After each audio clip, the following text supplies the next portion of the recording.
باتیں نہیں ملتی۔ آج میں آپ کو بتاؤں اسلام کی خوبیاں۔ ایک ڈاکٹر ہے امریکن، وہ ابھی اسلام قبول کر چکی ہیں، لیڈی ڈاکٹر ہے۔ انہوں نے کہا میں نے بہت پڑھائی کی، دیکھا بہت سارا فرق یہ ہے کہ برائیوں سے ہر دین روکتا ہے، ہر مذہب روکتا ہے، بلکہ آج کے قوانین بھی روکتے ہیں، لیکن ان کے اندر دگلاپن ہے۔ صاف صاف میں بتا رہا ہوں، شراب اچھی چیز نہیں ہے، سارے لوگ کہتے ہیں، صحیح بات ہے، سارے لوگ کہتے ہیں۔ قانون کئی کنٹریز میں ہے، شراب پی کر کے کچھ بھی کرے گا تو ظاہر سی بات ہے اس پر پکڑ بھی ہوتی ہے۔ جگہ جگہ روڈ پر ہم دیکھتے ہیں ڈونٹ ڈرنک اینڈ ڈرائیو، شراب پی کر کے گاڑی مت چلاؤ۔ کیوں میاں، کیا ہوتا ہے شراب پی کر؟ ارے یہ پولیس والے تو گھس گھس کر کے منہ سونکھتے رہتے ہیں کہ شراب پیا ہے کہ نہیں ہے، رات کو ان کی ڈیوٹی رہتی ہے شراب پیا ہے کہ نہیں، ہر ایک کا منہ چیک کرتے رہے۔ کیوں؟ قانون کے خلاف ہے، اور گاڑی اگر چلا رہا ہے شراب پی کر کے ٹھوکے گا، کسی کو مارے گا، خود بھی مرے گا، دوسرے کی بھی جان کو خطرے میں ڈالے گا۔ یہی مسائل ہے نا۔ ہم سوال یہ کرتے ہیں جب یہ اتنی خطرناک چیز ہے کہ کبھی بھی ایکسیڈنٹ کرتا ہے آدمی، کبھی بھی ایکسیڈنٹ کرتا ہے، کسی کو مار سکتا ہے، بلکہ پی کر کے جائے اور سیف ڈرائیونگ کر کے بھی جائے تو جا کے گھر میں بیوی کو تو مارتا ہی ہے، گھر میں پتہ نہیں کیا کیا کرتا ہے۔ کہاں یہ تو ہوتا ہے۔ ہم نے کہا یہ سب لکھ کر کے لگاتے آپ ہو ڈونٹ ڈرنک اینڈ ڈرائیو، لیکن ہمیں یہ بتاؤ کہ اس کو پینے کی جگہ کہاں ہوتی ہے اور اس کو پلانے والے کو لائسنس کون دیتا ہے؟ کوئی ایک بھی شراب کی دکان کیا حکومت کی پرمیشن کے بغیر علل اعلان چلائے جا سکتی ہے؟ نہیں میاں، ایک طرف تم خود ہی لائسنس بانٹتے ہو کہ شراب بیچو، اور اس کے بعد پھر لوگوں کو پابندی بھی لگاتے ہو پینا نہیں۔ یہ دغلاپن، اس کو ایک امریکن ڈاکٹر نے کہا میں نے دنیا بھر میں یہ دیکھا، اب آؤ اسلام میں۔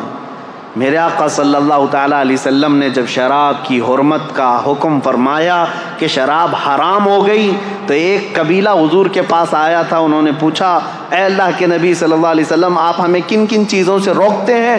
میرے آقا صلی اللہ تعالیٰ علیہ وسلم نے 4 چیزوں سے ان کو منع کیا تھا۔ وہ 4 چیزیں کیا تھیں بتاؤں میں آپ کو؟ یہ صحیح حدیث ہے، بخاری شریف میں موجود ہے۔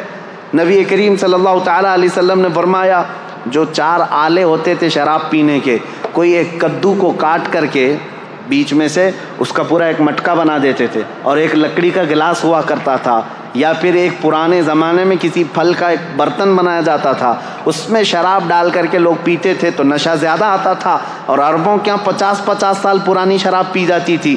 نبی کریم صلی اللہ تعالیٰ علیہ وسلم نے شراب کے حرام ہونے کا حکم تو دیا، ساتھ میں یہ فرمایا وہ مٹکا بھی توڑو، وہ گلاس بھی توڑو، اور وہ برتن بھی توڑو، ان سب چیزوں کو ختم کرو۔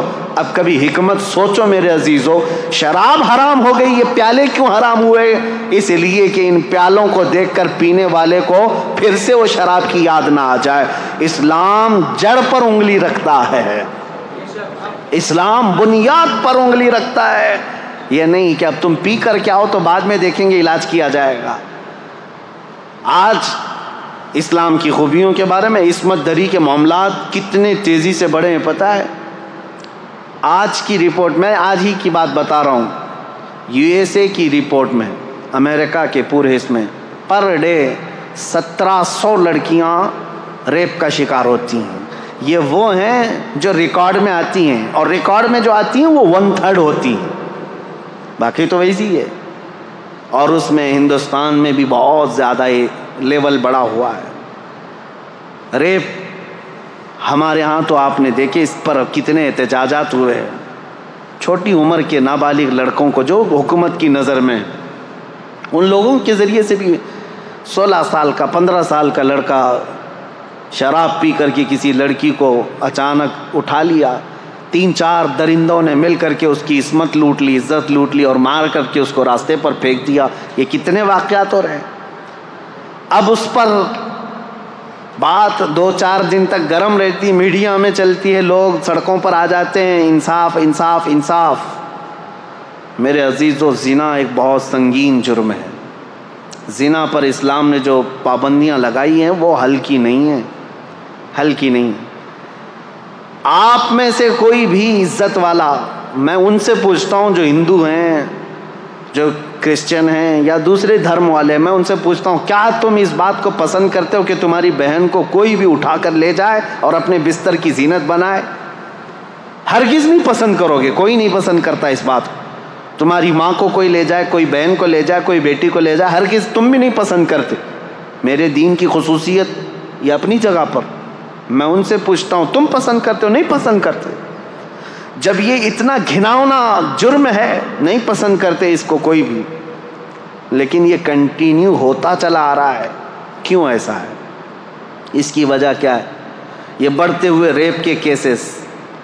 میرے عزیزوں، سارے دین، سارے دھرم اس کے خلاف تو ہیں، لیکن اسلام نے جو دردناک سزا رکھی ہے وہ ایسی ہے کہ زنا کرنے والا سوچ کر کے کانپنے لگ جائے. پورے سورہ نور کی شروعات اللہ تعالیٰ نے یوں فرمایا، سورۃ انزلناہا وفرضناہا وانزلنا فیہا آیات بینات لعلکم تذکرون الزانیۃ والزانی فاجلدوا کل واحد منہما 100 جلدہ ولا تأخذکم بہما رأفۃ فی دین اللہ ان کنتم تؤمنون باللہ والیوم الآخر وَلْيَشْهَدْ عَذَابَهُمَا طَائِفَةٌ مِّنَ الْمُؤْمِنِينَ. پوری آیت ہے، اللہ تعالیٰ فرماتا ہے زنا جس نے کیا، زنا کیا ہے؟ غیر قانونی کام کیا تم نے، شادی نہیں کیا تھا ایک مرد اور ایک عورت، ان دونوں نے جسمانی تعلق قائم کیا، تو اللہ فرماتا ہے اگر یہ غیر شادی شدہ ہے، غیر شادی شدہ مطلب مرد بھی شادی شدہ نہیں تھا، عورت بھی شادی شدہ نہیں تھی، ان کی شادی کی بات نہیں ہو رہی، یہ پرسنل ان کے اپنے اپنے گھروں میں شادی شدہ اگر نہیں ہے تو ان کو 100 کوڑے مارو. کوڑا جو ہے نا وہ بیلٹ نہیں ہوتا ہے صرف، یا کوئی رسی کا نام نہیں، وہ چمڑے کا بیلٹ ہوا کرتا بڑا، ایک بار آج لگ جائے تو چمڑی ساتھ میں لگ کے آ جائے.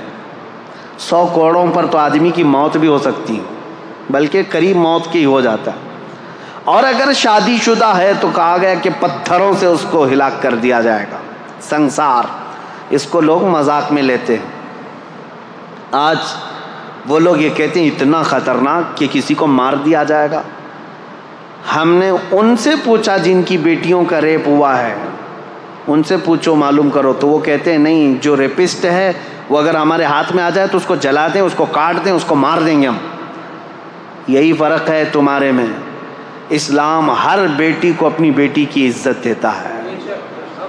ریپسٹ کو یہ جو دردناک سزا دی گئی، زانی کو، قرآن کی ترتیب سنیے، صرف اتنا ہی نہیں ہے کہ ان کو رجم کیا جائے گا یا کوڑے مارے جائیں گے، بلکہ اللہ تعالیٰ فرماتا ہے وَلَا تَأْخُذْكُمْ بِمَا رَأْفَةٌ فِي دِينِ اللَّهِ، ان دونوں کے بارے میں اللہ کے دین میں کے معاملات میں ذرا برابر بھی نرمی مت کرنا. اللہ کا حکم ہے یہ. اور پھر اس کے آگے تیسرا حکم یہ ہے وَلْيَشْهَدْ عَذَابَهُمَا طَائِفَةٌ مِّنَ الْمُؤْمِنِينَ. ایسا نہیں کہ تنہائی میں کہیں کسی روم میں لے جا کر کے مار دو ان دونوں کو. اللہ فرما رہا ہے ان کی سزا پر سارے مومنوں کو جمع کرو، سب کے سامنے سزا ہوگی. یہ سزا اتنی دردناک ہوتی ہے میرے عزیزوں کہ انسان سوچنے سے بھی کانپنے لگ جاتا ہے. یہی تو وجہ تھی کہ اسلام نے جڑ پر پابندی لگائی. اب میں آپ کو بتاتا ہوں یہ بڑا گناہ ہے، بڑی سزا ہے. وہاں تک پہنچے ہی کیوں؟ ہم سزا دیں ہی کیوں اتنی بڑی؟ اور یہ آدمی وہاں تک جائے ہی کیوں؟ زنا ہوتا ہی کیوں ہے؟ زنا تک پہنچتا ہی کیوں ہے؟ اس کے لیے اب میں اسلام کی خصوصیت بتاتا ہوں. سوال یہی تھا نا کہ اسلام کو ہی کیوں فالو کریں؟ سوال یہی ہے نا اسلام کی پیروی کیوں کریں؟ اب سنو، تم تو اب زنا کے بعد ہو سکتا ہے قانون لگاؤ گے ریپسٹ کے لیے یہ ہے 10 سال کی سزا، 18 سال کی سزا، کسی کے ہاں 14 سال کی سزا.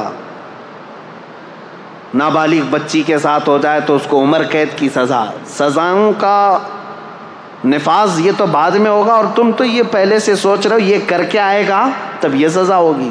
اسلام کیا کہتا ہے؟ وَقُلْ لِلْمُؤْمِنِينَ يَغُضُّوا مِنْ أَبْصَارِهِمْ. اے محبوب اپنے غلاموں سے فرما دیں اپنی نگاہیں نیچی رکھیں. زنا تک جاتے ہی کیوں؟ وَلَا تَقْرَبُوا الزِّنَا إِنَّهُ كَانَ فَاحِشَةً. اللہ فرماتا ہے زنا کے قریب بھی مت جاؤ، وہ بہت بڑی بے حیائی۔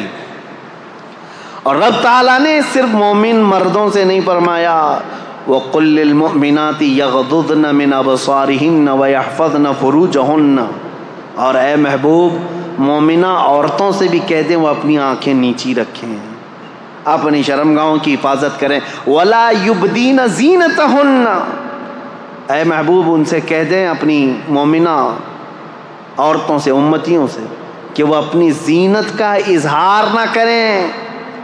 یہ قرآن کا حکم ہے۔ عورت اپنی زینت کا اظہار کس کے پاس کر سکتی؟ الا لبعولتہن، اپنے شوہروں کے پاس، او آبائہن، اپنے باپ کے پاس۔ یہ جن لوگوں کا ذکر آیا ہے قرآن میں، ان کے سامنے، اپنے بیٹوں کے سامنے، اپنے بھانجوں کے سامنے، اپنے بھتیجوں کے سامنے، بس ان کے علاوہ کسی کے سامنے عورت اپنی زینت کا اظہار نہ کرے۔ اب مجھے بتاؤ اسلام نے کہاں روک لگائی ہے؟ جہاں سے شروعات ہوتی ہے، النظرۃ سہم من سہام الشیطان۔ اے نوجوانوں توجہ سے سن لو، میرے آقا صلی اللہ علیہ وسلم نے فرمایا نظر جو ہے شیطان کے تیروں میں سے ایک تیر ہے۔ نظر سے شروعات ہوتی ہے، نظریں دو چار ہوئیں، اس کے بعد پھر جسم حرکت کیا، دل کے اندر وسوسے پیدا ہوئے اور اس گناہ کے ارتکاب کے لیے آدمی دوڑ پڑا، لیکن شروعات ان آنکھوں نے کی تھی اور قرآن نے وہیں پر پابندی لگائی تھی۔ یہ میرے دین کی خصوصیات ہے۔ تم پوچھتے ہو اسلام کو یہ فالو کیوں کرے؟ یہ جرائم کو، کرائم کو ایسے روکتا ہے جہاں سے اس کی شروعات ہوتی ہے۔ جہاں چشمہ پھوٹنے والا ہے وہیں پر بند باندھ دو، پانی بہہ جانے کے بعد گٹر بند کرنے سے کچھ نہیں ہونا۔ جہاں سے سوتا پھوٹا ہے اسی کو روکنا ہے۔ اسلام وہاں پر بند باندھتا ہے، نظروں کو نیچی رکھو۔